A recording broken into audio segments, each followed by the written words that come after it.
Hey, I made a vacuum table and it sucks. No, it doesn't suck. It sucks. Okay, in this week's video, I'm gonna show you how I made this vacuum table for my CNC. Follow along, watch how I did it, and let's get started. You know what stinks about having a CNC? Not having one with a vacuum hold down. Why can't I do it? This is my old spoil board. It's a mess, it's sloppy, and I have to screw all my boards down. It's miserable. So I decided to take a few measurements of the length and width of the actual cutting area, and I grabbed a few sheets of MDF. I know what you're thinking. Why use MDF? Well, I Googled permeable materials, and MDF was one of them. Permeable meaning it will allow air to pass through it because it is so porous. So I loaded it up, zeroed out my CNC machine, and got to work. I needed to install the boot for the vacuum first, but about 30 minutes later, I came back and I looked at my machine and I was like, what the hell? Look at all this dust. It just wasn't sucking it, but I installed the boot too high, as you can see right here. I'm a ding dong, what else is new? But an hour later and the file was complete. Check this out. These are all the grooves for this vacuum hold down table. This will be with the main suction, and then all these channels are about 1/4 inch wide that will provide air to suck through it. I went to the Home Depot and I picked up a few plumbing supplies, as this is gonna be what I'm gonna use to capture my vacuum. Now, I don't know if this is gonna work, but let's give it a shot. I'm not sure how you would technically cut PVC pipe, but I took it over to my chop saw and zip, zap, and before you know it, I had a few pieces cut. It worked out pretty well. I went back to the table just to check my measurements, fooled around with the placement, and I think I came up with a good plan, as I'm kind of figuring this out on the fly. My pipes worked out, they fit really well, so I needed to build this box, or a vacuum carcass, we should say. I took a couple of measurements and figured out I needed to do 1¼ inch strips. This will be the border for this entire table.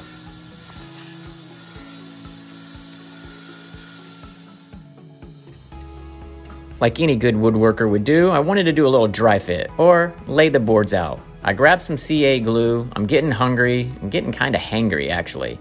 Well, that was a little awkward. Let's move on to gluing it up. I'm applying a little Titebond glue, and in between I'm adding CA glue. The CA glue is gonna work like a clamp, like a temporary hold down, just to hold the board in place. Once that's done, I will come back along and tack it all down with some brad nails. I know what you're thinking. Why use this permanent nail and glue situation? Shouldn't I be using screws? Well, I am. This will be one side of it, but the bottom board I will screw down, so that way I can always remove the bottom board and get to the pipes if necessary. I also decided at the last minute to add some support strips. After all, this is MDF, and it's not really a reliable material. It can bow or bend. Sometimes the moisture in the air causes it to conform to some weird shape. So I added these supports. I think they'll be best.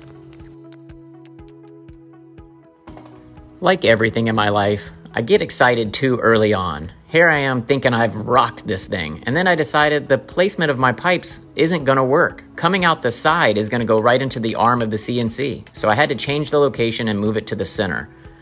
Then I decided to add a little silicone, because I don't know if all this suction and the permeable material, how it's gonna lose air, so I decided to just go ahead and seal it up. About an hour later, I was ready to put on the bottom board. I really beat myself up, took a break, thought it through, and was really blaming myself for a lot of mistakes on this project. But in the end, I figured it all out. I got the piping in the right placement and moved on to attaching the bottom board.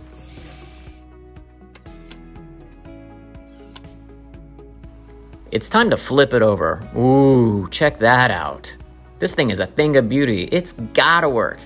And if it doesn't, all I did was waste a ton of time. Let's attach the knob that the vacuum hose will go to, and then grab some of this squirrely bullshit. Get tangled up and work with it. But this is gonna help me fill in the grooves so that way I don't lose any suction around the perimeter of the table. I took a blunt edge instrument and just started smushing it down. Smush, smush, smush, smush.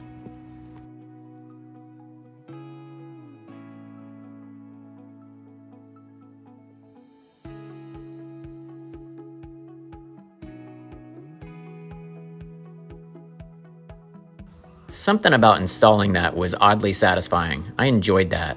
But it was time to move on to installing a 90-degree fence. So anytime I put my material on there, I could line it up real easy. So I attached one screw to the short and one screw to the long portion, grabbed my square, and lined it up. Now let's remove my old shit from the CNC, blow it out, clean it up, and install the new one.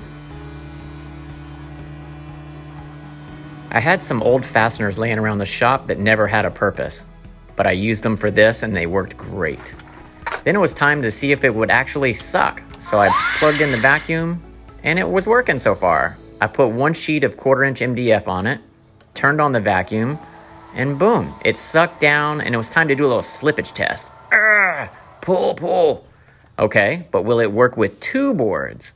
After all, I don't want the original board to get messed up, the spoil board. Slip, slide, man, it worked. Let's run a test file and see what happens. I'm gonna cut out a couple of templates and just take my chances. If it messes up, it does. Wow, check that out. So this is a template for other stuff that I made, but it cut it out. It didn't slip, it didn't move. That's a win. That's unusual for me. All right, if you like this video, subscribe. If not, check out some of this other bullshit that I've made. See you later.